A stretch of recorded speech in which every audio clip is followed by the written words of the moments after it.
Hello students, welcome to the session trigonometry part 4। इस session में हम पढ़ेंगे एप्लीकेशंस ऑफ ट्रिग्नोमेट्री और जानेंगे कैसे हम ट्रिग्नोमेट्री का use Heights and distances find करने के लिए करते हैं। चलिए एग्जांपल से समझते हैं। एग्जांपल लिया मैंने माउंटेन का। मुझे इस माउंटेन की हाइट निकालनी है। ये इसका पीक पॉइंट है, ये इसका फुट है। इसकी हमें हाइट फाइंड करनी है। तो इसकी हाइट फाइंड करने के लिए, इवन ऐसे क्वेश्चंस करने के लिए हम पहले कुछ इंपॉर्टेंट टर्म समझते हैं जो कि हमें एप्लीकेशंस ऑफ ट्रिग्नोमेट्री में पता होना चाहिए। तो मैंने क्या किया, इसके पीक पॉइंट को मैं यहां से ऑब्जर्व कर रहा हूं। मैं यहां खड़ा हूं, यहां से मैं इसके पीक पॉइंट को देख रहा हूं।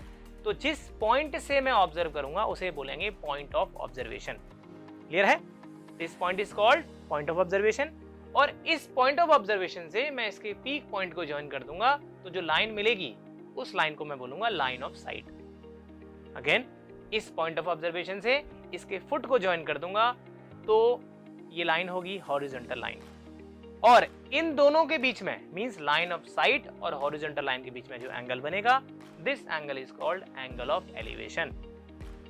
क्लियर है? जब मैं नीचे से ऊपर की तरफ कोई ऑब्जेक्ट देखूंगा तो जो एंगल बनेगा उसे बोलते हैं एंगल ऑफ एलिवेशन। नीचे से ऊपर की तरफ एंगल बनेगा, एंगल ऑफ एलिवेशन। एक और एग्जांपल देख लेते हैं। अगेन फिर वही टावर है, यहां से मैं ऑब्जर्व कर रहा हूं, मींस ये पॉइंट ऑफ ऑब्जर्वेशन हो जाएगा। अब मैं इसके टॉप को इस पॉइंट ऑफ ऑब्जर्वेशन से ज्वाइन करूंगा, तो लाइन बनेगी लाइन ऑफ साइट। इसके फुट को मैं ज्वाइन कर दूंगा तो लाइन बनेगी हॉरिजॉन्टल लाइन। और इन दोनों के बीच में जो एंगल है, एंगल ऑफ एलिवेशन। रीजन वही है, मैं नीचे से ऊपर की तरफ देख रहा हूं, तो एंगल ऑफ एलिवेशन बनेगा। अब जब मैं इस सारी लाइंस को ज्वाइन कर देता हूं तो मुझे एक राइट ट्राइंगल मिल जाता है। और राइट ट्राइंगल में हम ट्रिग्नोमेट्री बहुत इजीली यूज कर सकते हैं। हम कोई भी हाइट्स और डिस्टेंस हम फाइंड कर सकते हैं। कैसे करते हैं अभी देखेंगे। अच्छा, अब मैं यहाँ क्या करूंगा, अब मैं नीचे से नहीं, अब मैं ऊपर से देखूंगा। तो जब मैं ऊपर से देखूंगा, ऊपर से नीचे की तरफ देखूंगा, तो क्या एंगल यही रहेगा, एंगल ऑफ एलिवेशन ही रहेगा? नहीं, यहाँ पे हमारा एंगल चेंज हो जाएगा। क्या किया मैंने, अब मैं यहाँ से ऑब्जर्व कर रहा हूँ, ये मेरा पॉइंट ऑफ ऑब्जर्वेशन है। यहाँ कोई ऑब्जेक्ट है, अब मैं यहाँ से इसको ज्वाइन करूंगा तो कौन सी लाइन होगी, लाइन ऑफ साइट। ये सेम रहेगी, चाहे मैं नीचे से ऊपर देखूं, चाहे ऊपर से नीचे देखूं, उस लाइन को हम बोलते हैं लाइन ऑफ साइट।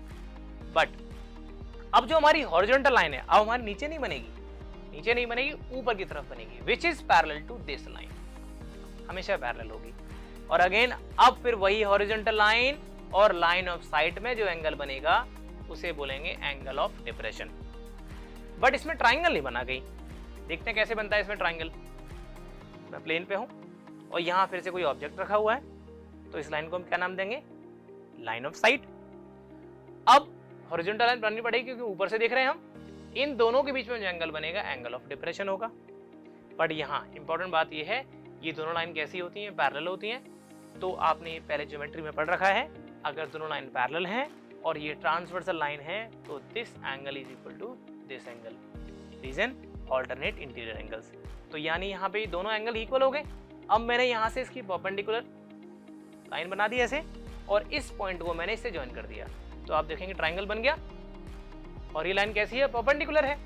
अगर आपसे ये पूछा जाता है कि बताओ किस हाइट पर प्लेन उड़ रहा है, तो आपको ये हाइट निकालनी है, मींस ये परपेंडिकुलर हाइट होगी। बन गया ट्राइंगल, राइट ट्राइंगल है, ये परपेंडिकुलर, ये बेस, इस एंगल के लिए बेस हो गया, और this one is called hypotenuse. तो हम इसमें इजीली ट्रिग्नोमेट्री यूज कर सकते हैं। चलिए अब अप्लाई करते हैं, कैसे निकालते हैं इनको। एक क्वेश्चन लिया हमने, अ tower stands vertically on the ground from a point on the ground 20 meters away from the foot of the tower. The angle of elevation of the top of tower is 60 degree.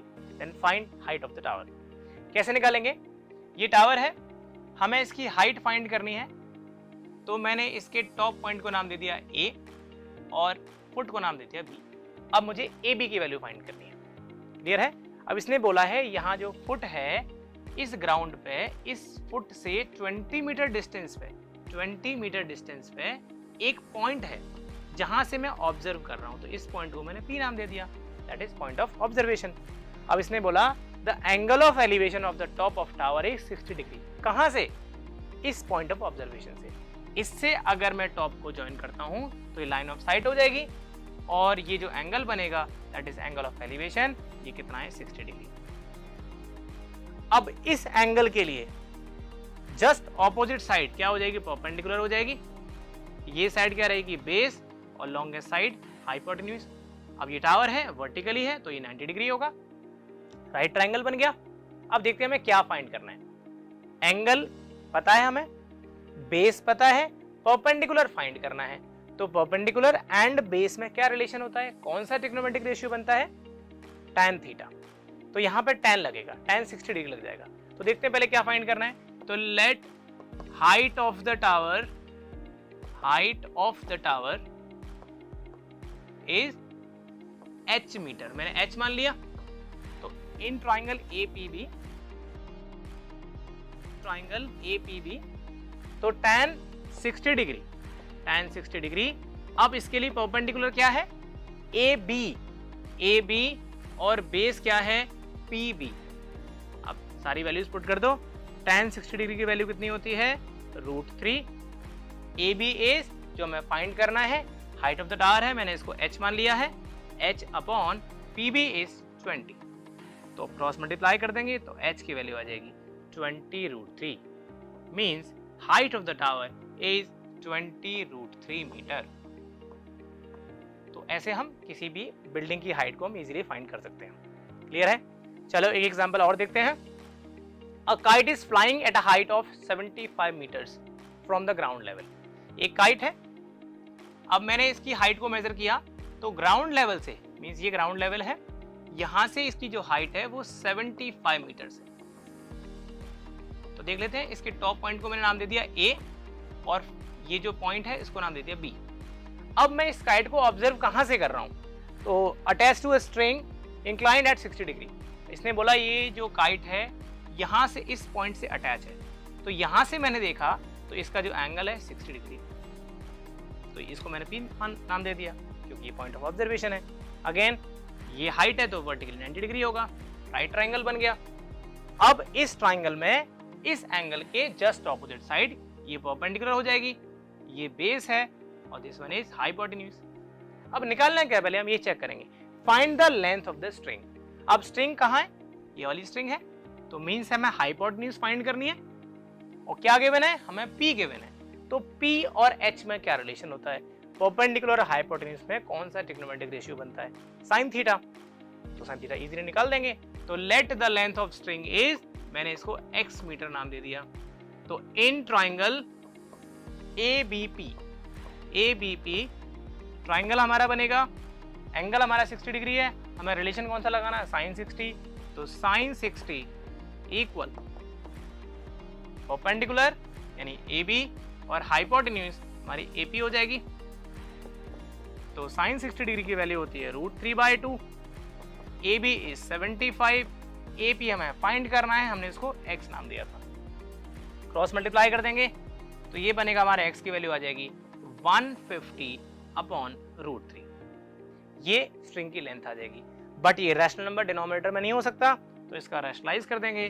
तो √3 का multiply कर दिया, divide भी कर दिया, ऊपर बन जाएगा 150√3 एंड √3 मल्टीप्लाई विद √3 इज 3। अब ये 50 टाइम कैंसिल हो जाएगा तो x की वैल्यू मिल जाती है हमें 50√3, यानी length of the string is 50√3 metre. Clear है? ऐसे आप इजीली क्वेश्चन सॉल्व कर सकते हो। चलिए अभी इतना ही करते हैं, आपके लिए भी एक टास्क है, इन दो क्वेश्चंस को आप ट्राई करेंगे। मिलते हैं नेक्स्ट पार्ट में, till then keep learning and enjoy.